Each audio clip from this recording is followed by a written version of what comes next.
If you had to place a satellite in a circular orbit around the Earth, would you know how much energy you'd need to provide? And what if, from that same orbit, you were asked to make it escape from Earth's gravitational field? You'll see how simply, directly, and easily I'll explain how to do it.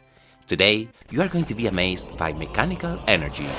Join me and you'll see.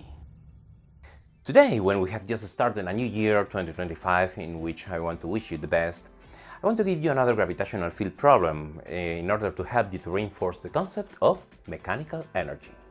But what else is there to say about mechanical energy? Simply that it's the same between two orbits. Well, there are still some small considerations that we need to take into account. Considerations like, sometimes there's no kinetic energy. Sometimes there's no potential energy. Sometimes we need to consider an extra energy contribution. We are going to train all these situations in this problem and in the next ones so that everything is very clear to you. Welcome to Binnacle Project. Binnacle Project.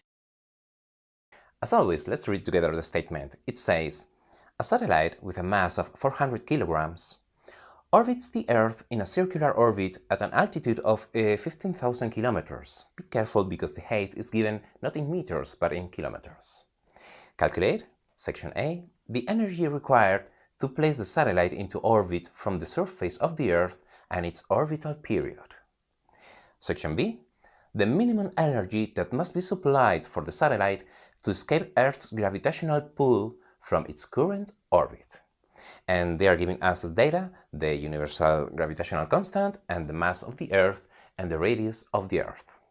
Well, before starting to solve the problem, I want to give you a little note about mechanical energy that will be very useful, I'm sure. Look, as you probably know, mechanical energy is the energy that a mass has due to the fact that it has speed, that is kinetic energy, and a relative distance to the center of a mass, that is potential energy. And by the way, you can download all the formulas we are using by clicking at the link that I leave you in the comments box. Kinetic energy, 1/2 of the mass of the satellite multiplying the square of the velocity. And potential energy, -g multiplying the creating mass multiplying the suffering mass or test mass divided by r, the distance to the center. And of course, this is a very useful mask for calculating the mechanical energy. There you have the kinetic energy contribution and the potential energy contribution. But look what we are going to do. Look, for a satellite to remain in its orbit, it's very necessary that the force that pushes it down must be equal to the force that pushes it up. Okay? That is Newton force, who pushes it down, must be equal to the centrifugal force. And look what happens. Newton, G multiplying the creating mass, the satellite mass, divided by the square of the radius. This is Newton. Must be equal to centrifugal force, the mass of the satellite, multiplying the square of the velocity, divided by the radius. And here we can say goodbye to the mass of the satellite. These are also with this one.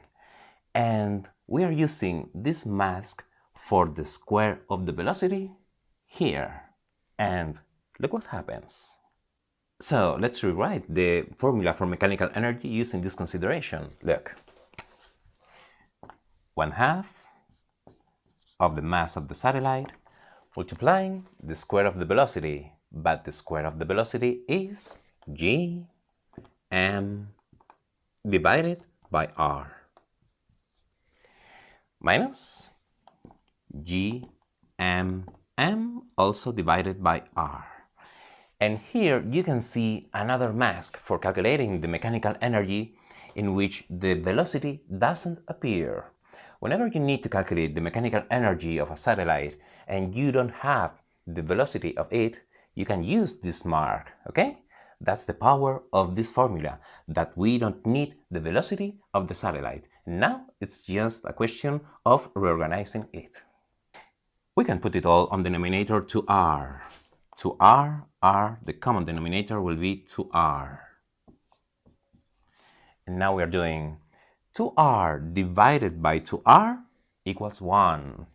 1 multiplying these people, g, m, minus 2r divided by r is 2. 2 multiplying these people, 2, g, m. And here you have the mask that I wanted to give you. GMM minus 2GMM equals minus GMM divided by 2R. This is the formula that I want to give you, in joules, of course. And this is another valid mask for calculating the mechanical energy when you don't have available the velocity of a satellite. Okay? Having said that, let's get back to the problem, and the first thing we're going to do is to draw it, of course. Let's sketch the situation. This is our planet, planet Earth. This is our satellite with mass of 400 kilograms. And it's not moving as it's on the surface of our planet. It only has potential energy. Why? Due to the fact that it has a relative distance to the center of our planet. This is the radius of our planet, 6.37 times 10 to the 6 meters. And they are asking us to calculate the energy required to place it in this new orbit. This is the new orbit that they want for our satellite.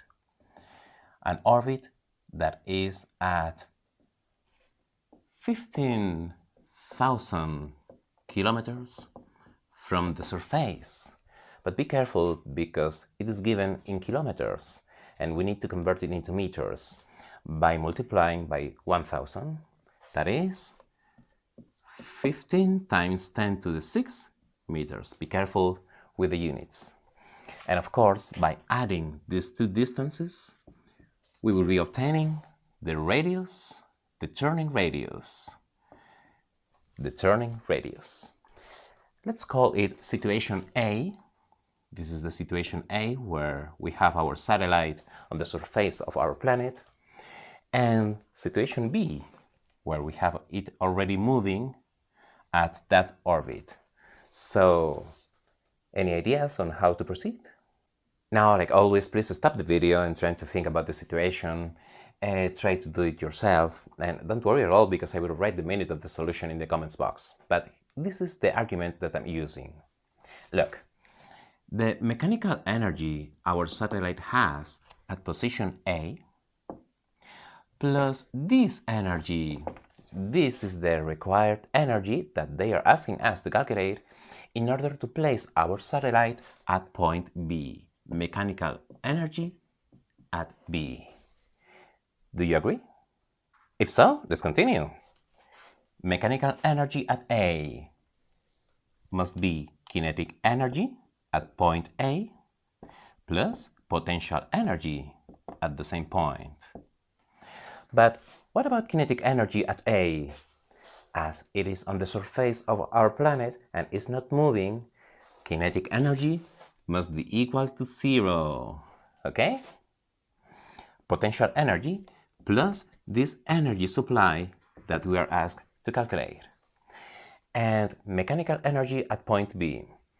As we don't know anything at all about the velocity at this orbit, we can use this mask for mechanical energy at B, that is negative G m divided by 2 times the turning radius, that is h plus the radius of our planet.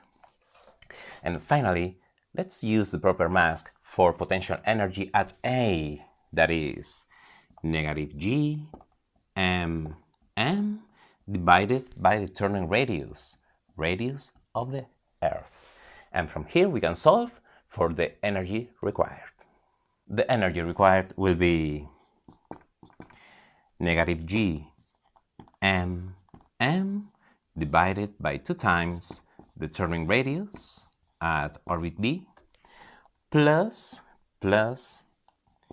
gmm divided by the radius of our planet. And now it's time to use the calculator to obtain the result.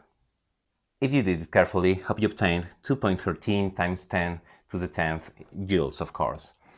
And that's it. This will be, of course, only kinetic energy, as here at point A, we only have potential energy.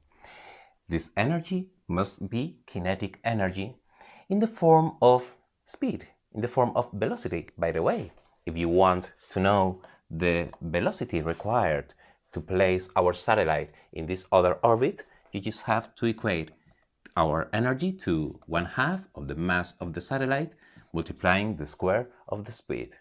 And you will be obtaining the velocity required to place our satellite there. And that's it. And now, before leaving section A, they're asking us to calculate the period of our satellite, that is, the time it requires for it to complete one revolution. And well, there are different ways to proceed, but I think that the simplest one could be this one. As you probably know, for a satellite to remain in its orbit, the centripetal force, that is, the force that pushes it downwards, must be equal to the centrifugal force, that is, the force that pushes it upwards. And now let's use the respective formulas. Gmm